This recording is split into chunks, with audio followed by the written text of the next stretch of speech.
तू जान हो तो हरेला मर्डर हो जाए। नमस्ते, प्रणाम, हर हर महादेव। इस गाना पर रील्स बनाइए और आपको वीडियो वायरल नहीं हो रहा है तो इस गाना का लिंक इस पे है और वीडियो बनाइए और वायरल कीजिए अपना वीडियो।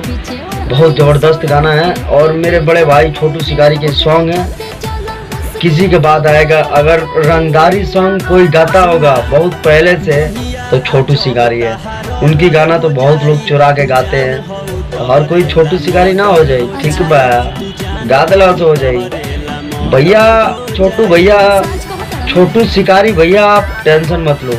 ब्रांड आदमी के कॉपी होता है तो आपका कॉपी करके गाने दो। ब्रांड आदमी के कॉपी होता है और कुछ ना होगा।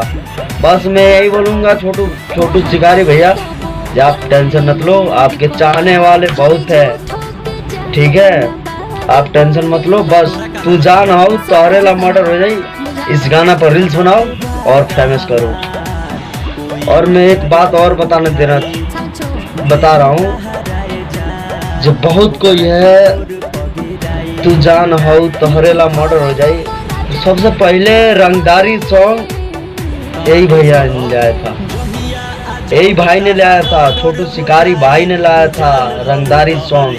रंगदारी का वाला ये भाई ने सिखाया था।